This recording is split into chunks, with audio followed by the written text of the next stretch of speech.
Welcome back to Reap What You Sow Gardening. My name is Zayden. In this video, I'm going to be giving you a recap of the sweet potato harvest we got.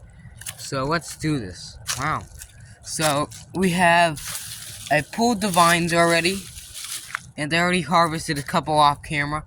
This is the best sweet potato harvest I've ever had. 2022, it was pitiful. 2023, it was alright. 2024, it is absolutely amazing. Look at this. Now, these small ones, like this, I can just go ahead and put these back in a raised bed and they'll grow next year. Because if you didn't know, you just stick them back in there, you know, and they'll keep growing like that one. So, that's absolutely crazy. Let's dig and see if we find any more sweet potatoes. I think these are Beauregard and another variety. I forgot the other name of the other one, but there's just a very long route. Raised beds are the best way to go.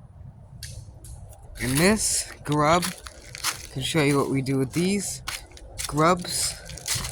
We just take these and literally all you have to do is put them in a crayfish tank, and a crayfish will try to eat it once he sees it. So those grubs, you just give them to crayfish, they'll eat them like popcorn. Those things are absolutely perfect for them. So let's get back to the sweet potato harvest. The leaves are falling off the trees, which is great for the satellite signal, but terrible for the yard. I also need to water broccolis. Man, when you got a raised bed, when you grow sweet potatoes or any potatoes in a raised bed, it's amazing. So we'll just take these out and we'll have to plant those tiny ones. So let's see.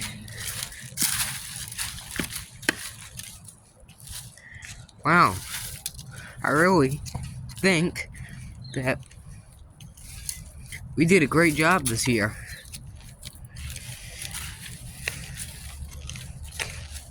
Yeah. That one might be an eater.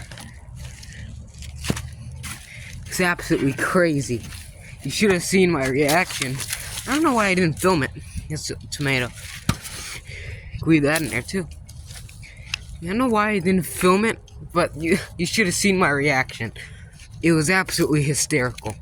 I didn't even have to dig them. I just pulled the plant out because soil's so loose. And they came with the plant. Right out. That one's nice. I'm going to eat that one. The very, very skinny ones, you just leave in here. Doesn't hurt anything. They'll grow back next year, which is what you want. So. The leaves, fine, they'll compost down. So, that's absolutely crazy. I mean, things like this, you can just go ahead, you can stick these right back in the soil, because it doesn't even matter what orientation you got them in.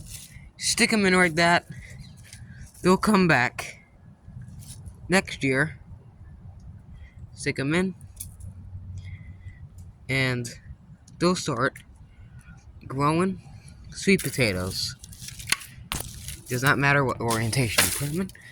So, they'll start growing sweet potatoes next year, which is awesome. That is absolutely amazing. So this year, we're going to be putting more fall crops in here. Pretty sure like peppers, other things.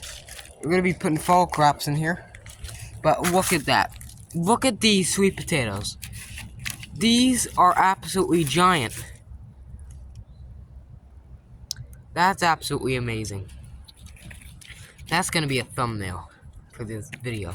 Last year, I did sweet potatoes over here in a food plot. That's where we did them last year. And then the year before, I did them over there by the air handler. So, we moved spaces, and I'm pretty sure raised beds is the way to go. Absolutely. And I also, let's see if I can find some leaves, because when I first built this bed, I had leaves in it. So that's gonna be all for today's video. I hope you enjoyed it. Hope you learned something about growing sweet potatoes in a raised bed. So thank you for watching. Make sure you subscribe, because it helps me heaps. Hit the notifications bell so you never miss a thing. Thank you for watching, and I'll see you guys next time.